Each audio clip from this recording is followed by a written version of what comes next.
നിർബന്ധിത മതപരിവർത്തനം ആരോപിച്ച് ക്രൈസ്തവർക്ക് നേരെ ഛത്തീസ്ഗഡിലെ ബിലാസ്പൂർ, ദുർഗ് ജില്ലകളിൽ സംഘപരിവാർ സംഘടനകളുടെ ആക്രമണം. ബിലാസ്പൂരിലെ മാതാ ചൗര ചൌക്കിലെ ഒരു ഭവനത്തിൽ 300ഓളം ക്രൈസ്തവർ പ്രാർത്ഥനയ്ക്കായി ഒത്തുകൂടിയപ്പോഴായിരുന്നു പ്രതിഷേധവുമായി സംഘപരിവാർ സംഘടനകൾ എത്തിയതും ഏറ്റുമുട്ടലുണ്ടായതും. സംഘപരിവാർ നടത്തിയ കല്ലേറിൽ 13 പേർക്ക് പരിക്കേറ്റു. കഴിഞ്ഞ ഞായറാഴ്ചയായിരുന്നു സംഭവം.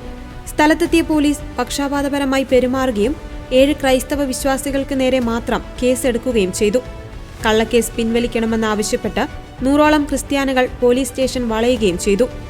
ഇതേസമയം ക്രൈസ്തവർക്കെതിരെ കടുത്ത നടപടി സ്വീകരിക്കണമെന്ന് ആവശ്യപ്പെട്ട് സംഘപരിവാർ സംഘടനകളും സ്റ്റേഷനു മുന്നിൽ പ്രതിഷേധവുമായി എത്തി.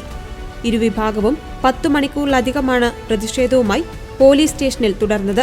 അതേസമയം പത്മനാഭ്പൂർ പോലീസ് സ്റ്റേഷൻ പരിധിയിലെ ജയിൽ റോഡിലെ ബഫ്ന മംഗലത്തിനടുത്തുള്ള ഒരു വീട്ടിൽ പ്രാർത്ഥനായോഗം നടക്കുന്നതിനിടെ വിശ്വ ഹിന്ദു പരിഷത്ത്, ബജ്രംഗ് ദൾ, ഹിന്ദു ജാഗരൺ മഞ്ച് എന്നിവയുടെ പ്രവർത്തകർ ഒരു പ്രാദേശിക പള്ളി വളഞ്ഞതോടെ ദുർഗിലും സ്ഥിതിഗതികൾ സംഘർഷഭരിതമായി.